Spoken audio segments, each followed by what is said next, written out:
ఈ AP high court jobs ఏవైతే ఉన్నాయో డిస్ట్రిక్ట్ జాబ్స్ ఇవి, వాటికి సంబంధించిన కోర్టు కేసు ఫైనల్ హియరింగ్ గురించి అంటే ఫైనల్ జడ్జిమెంట్ గురించి నిన్న మనం మాట్లాడుకున్నాం.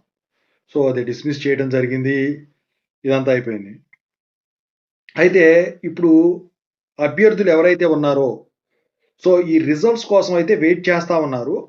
అయితే రిజల్ట్స్ త్వరగా వస్తే బాగుండు అని జెప్పేసి అందరూ కోరుకుంటా ఉన్నారు. దానికి గల కారణం ఏంటంటే, అభ్యర్థుల్లో ఉన్న టెన్షన్. ఏంటంటే, ఇప్పటివరకు రావాల్సిన రిజల్ట్స్ వాయిదా పడటానికి గల కారణం ఈ స్టే అనేది.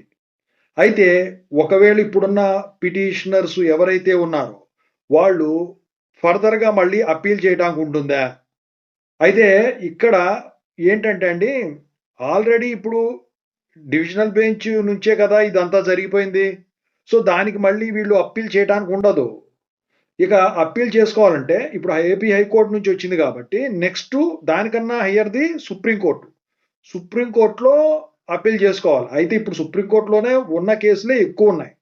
అయితే ఇదంతా జరగాలంటే చాలా సమయం పడుతుంది.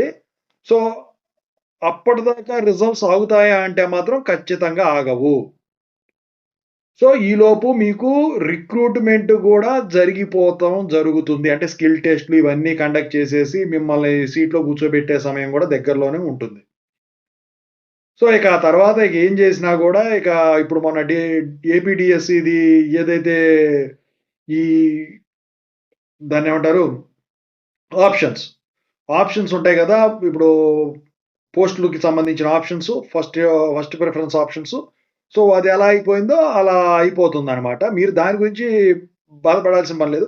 ఇక లోకల్‌గా అయితే చేయటానికి ఏముండదండి. ఇకెళ్తే సెంట్రల్ లెవెల్‌లోనే ఇక ట్రై చేయాలి తప్ప. మీరైతే దాని గురించి భయపడే ప్రసక్తి ఇక ఉండదు.